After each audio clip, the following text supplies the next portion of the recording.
You made it. Who is this? A scholar from Sumeru. They call him Hat Guy. He's an old friend of the Travelers. Wait, this is the academia representative you wrote about? He doesn't exactly look the part. I believe this will prove my identity. You'll notice it bears the seal of the Sanctuary of Surasthana. Well, what do you know? So it does. All right then. My mistake.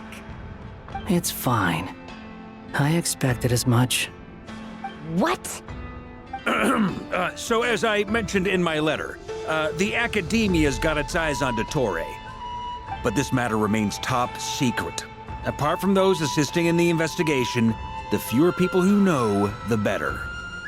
If anyone asks, I'm here in Nodcry to pursue my personal academic interests. Gotta say, Varka, you did pretty well to keep all this under wraps for so long. Sounds like you got in touch with the academia about this way back. You flatter me. Where do I even start? Remember that time we fought Rerir at Star Sand Shoal? He sure let me have it then, didn't he? I'll bet Dottore had that all sketched out, with me as his convenient little pawn. He could not care less about us if he tried, but hey! The feeling's mutual. Does Dottore really strike you as the sort who values his relationships with his colleagues? Fair point. Definitely not. Which is why I always keep my guard up whenever he starts making suspicious moves. To that extent, our motivations align. On top of which, I consider you trustworthy people. Now, back on topic. In the wake of the Reikir of Solnari episode, Sandrone and I grew suspicious about Dottore's complete inaction during the entire affair. So we tried to find out what he'd been up to, but unfortunately to no avail. He never lets anyone in on his plans. The more he cares about something, the more secretive he gets. Indeed. Perhaps he believes that by keeping a low profile, he can avoid trouble. But that trick isn't going to work on his colleagues. Yeah, I mean, he's been researching the ancient moon's remnants. And he's been trying to get his paws on the moon marrows. Only an idiot would believe he doesn't have something more planned. With this in mind, I returned to Snezhnaya and relayed my thoughts to Her Majesty the Tsaritsa, entreating her to have him recalled. That's pretty direct. Did the Tsaritsa agree? Yes. I made it abundantly clear that the Fatui's business in Nodcry is almost concluded, and we do not need 3 harbingers in this territory. Her Majesty concurred. Accordingly, Dottore has returned at her orders. I imagine he is continuing with experiments, which no one besides he would ever have any interest in. Common sense might mean nothing to him, but he's not stupid. He knows that no good can come from opposing the Tsaritsa. Smarts alone won't get him all the way. He needs the Rooster's resources and Regrator's Mora, both of which the Tsaritsa can strip from him by waggling a finger. But doesn't he have a track record of publicly following orders while going against them in private? He probably has it down to a fine art by now. Wouldn't put it past him. We worked together on a research project once. Only briefly, but it was enough to show me that we're fundamentally different people. He has no interest in doing things methodically, stage by stage. His thoughts jump all over the place, and the moment his curiosity is satisfied, or he gets the results he wants, he disappears. The only similarity we share is that, once we set our minds on doing something, we will see it done, whatever it takes. Oh, we definitely saw some of that in your battle with Rerir. You got so competitive. Ugh, do not remind me. Then I believe we all concur. Dottore will not simply give up. Fantastic. Now this is turning into a whole day of unpleasant memories. Ugh. Are you talking about the moon marrow stuff? He also strikes me as the kind of person to disregard experimental regulations, ruin all the equipment, and go way over budget.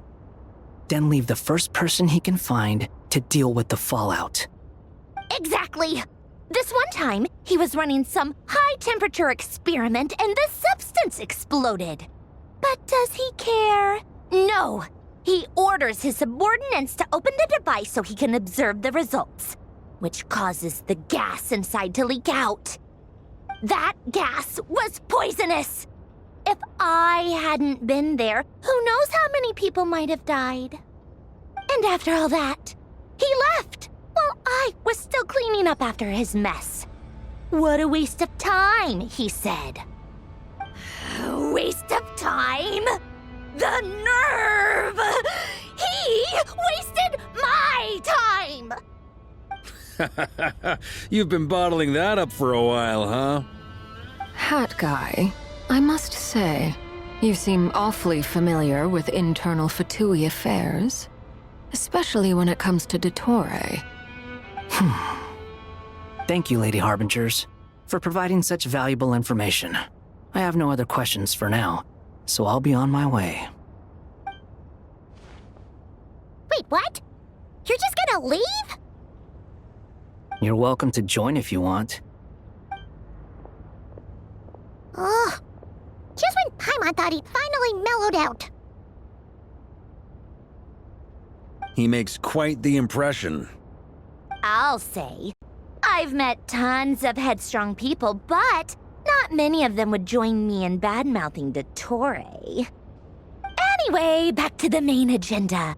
Barca, you said that Columbina has gone missing? Or rather, disappeared. Yeah. We're working on building a connection between her and this world.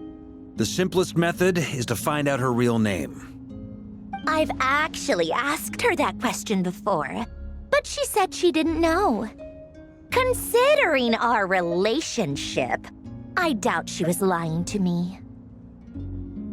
As far as I recall, she was never dispatched by Her Majesty to claim a gnosis or anything like that. The Tsaritsa's plans had long contained a place specifically for her. I always thought that was weird. What could she do that the rest of us couldn't? Knowing what we do now, it's probably something related to Kavaki, right? More than likely. When she first arrived, Columbina would often go to Her Majesty and ask when she could start the task assigned to her. But Her Majesty always gave the same reply. The time has not yet come. So she spent her days in Snezhnaya doing basically nothing. The Tsaritsa has summoned a beautiful blind maiden to be a harbinger, giving her the third seat by virtue only of her enchanting voice. It was a dumb and stupid rumor, but the reality of the situation made it hard to refute. And what happened after that? I imagine she stopped caring. She no longer seemed to care why she had been recruited, and Her Majesty never gave her any missions, so she just continued to sing in the flower garden. For my part, I was busy.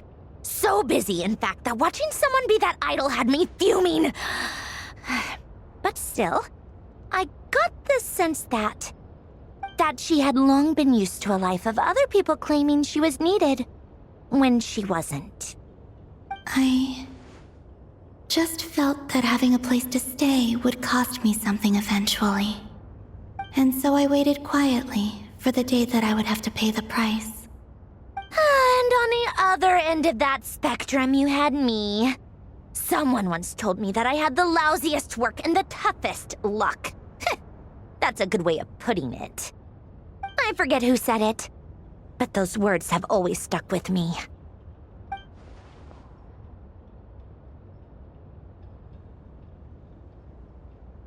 But you've done your job exceptionally well all this time. Because at heart, you are a conscientious person. What is it? Something come to mind?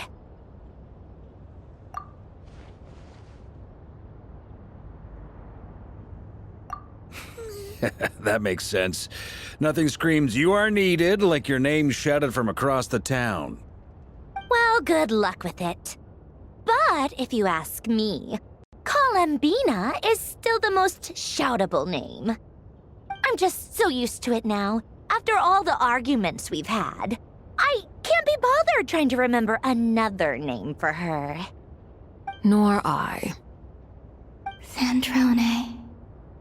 Harlequino.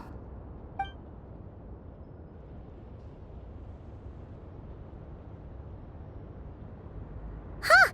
It's a Sealy! Does that mean Nicole has news for us?